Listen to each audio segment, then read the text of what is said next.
जनाब स्पीकर, ये वाक़यात जो है ना बलूचिस्तान में और खैबर पख्तूनख्वा में तसलसल से हो रहे हैं। इसमें इस वक्त जो हमारी पॉलिसी है, इस पॉलिसी को अगर हम सही मानों में उसकी रूट काजेस हम नहीं देखेंगे और उसकी जो बुनियादी मसाइल है जहाँ से ये इस सूरत हाल का हमें सामना है और उसका सही तशखीस नहीं करेंगे और सिर्फ एक दूसरे को खुश करने के लिए बात करेंगे तो ये बात आगे नहीं बढ़ेगी। हम सब पाकिस्तानी हैं, हमें दुख होता है, तकलीफ होता है जब इस मुल्क का एक बच्चा, एक शहरी, एक पुलिस जवान, एक फोर्सेस का कोई जवान शहीद होता है तो हमें तकलीफ होती है। लेकिन इसका देखना पड़ेगा कि बुनियादी रीजन क्या है। रियासत होती है माँ की जैसी, रियासत होती है माँ की जैसी, और जब रियासत अपने बच्चों के साथ इंसाफ नहीं करती, उसको बुनियादी हुकूक नहीं देती, उसमें फर्क करती है, इंसाफ नहीं करती, तो फिर उसकी इस किस्म के हालात का सामना करना पड़ता है। हमारे अपोजिशन लीडर साहब ने कल डिटेल से बात की है और उन्होंने जो बुनियादी बात की कि इस पार्लियामेंट को मजबूत बनाया जाए और ख़ासकर जो है ना जमहूरियत को मौका दिया जाए। मैं इस हवाले से बात करूँगा कि क्या बुनियादी वजूहात है जिसकी वजह से ये बदमनी, लॉ एंड ऑर्डर की सिचुएशन और इंसर्जेंसी बढ़ती है। सबसे पहले बुनियाद तो इसका है जमहूरियत, और सबसे पहले ये जो 8 फरवरी को हुआ, जब आप अवाम को अपनी बुनियादी नुमाइंदगी से महरूम करें, अवाम वोट दे एक को और असेंबली में पार्लियामेंट में दूसरा बैठे। बलूचिस्तान की अवाम की नुमाइंदगी जब तक मुल्क में इलेक्शन का निजाम शफाफ नहीं होगा, जब तक अवाम की नुमाइंदगी को, नुमाइंदों को उसका बुनियादी हक नहीं मिलेगा और उसकी सही रिप्रेजेंटेशन असेंबली में नहीं होगी और उसकी आरा के मुताबिक, उनकी वोट के मुताबिक हुकूमत नहीं बनेगी, तो फिर वो तो जो इस वक्त लोग इस वक्त तो डिस्कनेक्ट है अवाम से। अवाम के साथ तो उसका कोई कनेक्शन नहीं है, उसका कोई राबिता नहीं है, अवाम की नुमाइंदगी नहीं करते, उसको एहसास ही नहीं है कि अवाम के जज्बात और एहसासात क्या हैं। जब अवाम के एहसासात और जज्बात का इसको कोई एहसास नहीं है तो वो क्या पॉलिसी करेगी। इसलिए सबसे पहले हमें अपने मुल्क में शफाफ इलेक्शन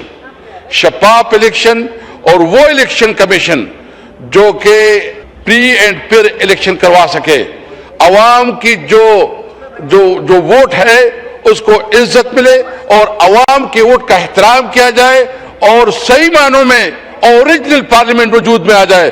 तो नंबर 1 ये कि जब तक इस मुल्क में इलेक्शन शफाफ नहीं होंगी, जब तक इलेक्शन कमीशन गैर जानिबदार नहीं होगा, फिर इलेक्शन नहीं होगा, तो मैं समझता हूं कि ये मसाइल का हमें सामना है। नंबर 2, दूसरी बात जो कि देखिए, अवाम, हम सब इस वक्त एक मुश्किल से गुजर रहे हैं।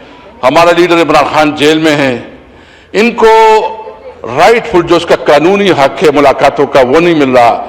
उसकी जो इवन मेडिकल का जो मतलब, ये तो एक आम कैदी का भी है कि उसको जब कोई मेडिकल ट्रीटमेंट की जरूरत आती है उसको हॉस्पिटल में मुंतकिल किया जाता है, उसकी फैमिली के साथ राबिते किए जाते हैं, उसकी जो है ना उसकी तमाम ख्याल रखा जाता है। इसके बावजूद इस मुल्क के सबसे बड़ी लीडर इमरान खान को उनकी बुनियादी हुकूक से महरूम रखा जा रहा है। और ये बुनियादी इसलिए कि इनको खौफ है कि इमरान खान कोई ऐसी बात न करे। भाई डॉक्टर मिलता है तो डॉक्टर मिलने में क्या हर्ज है? डॉक्टर मिलता है, डॉक्टर तो कोई पॉलिटिकल लोग नहीं है, लेकिन उसकी जो मुलाकातें नहीं हो रही है, इवन जो उसकी गिरफ्तारी और जेल में, वो भी अनलॉफुल है, वो मेरिट के मुताबिक नहीं है। जब होगा देखो तवक्कुह फिर होती है अदालतों से। तो मुझे बताएं, जुडिशरी को प्लीज उनके इशू को कीजिए, मगर कोई ऐसी बात ना कीजिएगा जो कि इसमें सर जी मैं ये बिलीव करता हूँ, मैं समझता हूँ कि 26वीं और 27वीं आमीन तरमीम के बाद मैं एक्सपंज कर रहा हूँ ये, मैं समझता हूँ कि ये इंसाफ की तो 2 चीजें हैं, एक है जमहूरियत और दूसरा इंसाफ। अगर मुल्क में जमहूरियत होगी, अवाम की राय को एहतराम होगा, मुल्क में इंसाफ होगा, तो मुल्क आगे बढ़ेगा। जनाब स्पीकर, ये एहसास हमें है। ये जो इस वक्त हमारे सूबे में जो सूरत हाल है, यदि आप यकीन जाने कि एक सूबे को आप इसलिए उसके बुनियादी हुकूक से महरूम रख रहे हैं कि वो आपकी सियासी मुखालिफ है, आप उस सूबे की बुनियादी हुकूक नहीं दे रहे, आप उस सूबे की जो एनएफसी में बुनियादी शेयर है वो नहीं दे रहे हैं, आप उस सूबे की जो नेट हाइडर प्रॉफिट है वो नहीं दे रहे हैं, आप एक सूबे की चीफ मिनिस्टर وہ اڈیالہ جیل کے سامنے بیٹھ کے ملاقات کی بھیک مانگتا ہے, اس کو ملاقات نہیں ملتی. اور دوسری طرف جو ہے نا ایک صوبے کے چیف منسٹر چین جاتی ہے تو سرکاری جہاز میں جاتی ہے, برازیل جاتی ہے تو سرکاری جہاز میں جاتی ہے. کیا یہ ایک ملک دو دستور نہیں ہے؟ ایک ملک کا ایک صوبے کا چیف منسٹر ملاقات کے لیے, قانونی ملاقات کے لیے اس کو ملاقات نہیں ملتی, اور دوسری چیف منسٹر جہازوں میں گھوم پھر کے سرکاری مزے لے رہی ہے, اس کو فنڈ مل رہے ہیں, اور پھر کہتے ہیں کہ پنجاب بہت ترقی کر گیا. میرٹ پہ آئے نا, آپ میرٹ پہ آئے کہ آپ جو ہمارے حقوق کے وہ دیں, جو اس وقت ہم انسرجنسی سے سفر ہو رہے ہیں, اور جو ہمارا مطالبہ ہے. جناب اسپیکر, اگر انڈیا اور پاکستان بھی ہارٹ لائن پہ وہ کر سکتے ہیں تو افغانستان کے ساتھ آپ کی جتنی بھی سیریس کنسرن ہے, جتنی بھی ایشوز ہے, ہم سمجھتے ہیں, میں یہ نہیں کہتا, میں سمجھتا ہوں کہ افغانستان کے ساتھ ہمارے جو کنسرن ہے وہ بھی صحیح ہے, وہ بھی ایڈریس ہونی چاہیے. لیکن ڈپلومیٹک چینل ایسے ہوتے ہیں, ڈپلومیٹک چینل ایسے ہوتے ہیں کہ ڈپلومیٹک چینل سے آپ مسائل کا حل کرتے ہیں. ہمارا سارا کاروبار, ہمارا سارا بزنس, ہمارا سارا روزگار افغانستان کے ساتھ جڑا ہوا ہے. آپ ہماری بات کو کیوں سنوائی نہیں دیتے؟ میں سمجھتا ہوں کہ ہم نیشنل ایکشن پلان پہ مکمل طور پر عمل درآمد چاہتے ہیں. ہم سمجھتے ہیں کہ دہشت گردی کسی صورت پہ خاتمہ ہونا چاہیے, دہشت گردی کا ہم ہر حال میں خاتمہ چاہتے ہیں. لیکن ہم سمجھتے ہیں کہ آپ ہمارے ساتھ تو بیٹھو نا, ہمیں اعتماد میں لو. متاثر تو ہم ہیں, اگر ہم متاثر ہیں ہمیں سے اتنی, تو آپ ہمارے سے بیٹھ کے پالیسی بناؤ. ہم دہشت گردی کا خاتمہ چاہتے ہیں, ہم نیشنل ایکشن پلان پہ عمل درآمد چاہتے ہیں. ہم چاہتے ہیں کہ پاکستان ایک عظیم ملک بنے, ہم چاہتے ہیں کہ پاکستان میں قانون کی حکمرانی ہو, ہم چاہتے ہیں کہ پاکستان میں سول سپرمیسی ہو, ہم چاہتے ہیں کہ پارلیمنٹ سب سے مضبوط ادارہ ہو, سارے پالیسی, خارجہ پالیسی, داخلہ پالیسی, معاشی پالیسی ادھر بڑھے. جناب اسپیکر, میں آخر میں ایک بات پوچھنا چاہتا ہوں.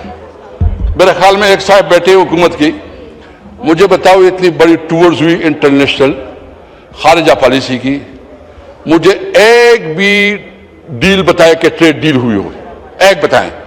انڈیا اور امریکہ کی بڑی بڑی آپس میں سمجھ رہا تھا دشمنی ہو رہی ہے. ابھی جو انہوں نے ایگریمنٹ کیا 18% اس پہ اس کا ایگریمنٹ رہا ہے, اور اس کی اور EU کے ساتھ جو انڈیا کی جو ایگریمنٹس ہو رہے ہیں, ہم تو ایسولیشن کی طرف جا رہے ہیں. ہمارے خارجہ پالیسی جو ہے, ایک تو ہم اپنی پڑوسیوں کے ساتھ جو ہمارے تعلقات ہیں, ہم نے تمام پڑوسیوں کے ساتھ دشمنی بنائے ہوئے ہیں, ساتھ ساتھ ہم کوئی پازیٹیو انپٹ بھی نہیں دے سکے. اور انڈیا جو ہم سمجھتے ہیں کہ امریکہ اس کے ساتھ جو ہے نا, مسٹر ٹرمپ روزانہ کہتا تھا کہ اتنی جائز گری, ابھی اس کے ساتھ ٹریڈ ایگریمنٹ ہو رہی ہے, EU کے ساتھ اس کی ٹریڈ ایگریمنٹ ہو رہے ہیں. اور یہ جو اس وقت ہم سچویشن ہے, ہمیں اپنی پالیسی کو ریویزٹ کرنا چاہیے. ریاست کو ماں کی جیسی ہونی چاہیے. ریاست کی ذمہ داری ہے کہ وہ اس کا جو جورسڈکشن ہے اس میں رہے, عوام کو انصاف دے اور جمہوریت کو پلتا پھولتا کرے. اور یہ پارلیمنٹ, یہ صحیح معنوں میں عوام کا منتخب پارلیمنٹ ہو. میں سمجھتا ہوں کہ عمران خان اس وقت اگر جیل میں ہے تو وہ صرف اور صرف اس وجہ سے ہے کہ وہ ملک پہ قانون اور آئین کی حکمرانی چاہتا ہے. پاکستان زندہ باد.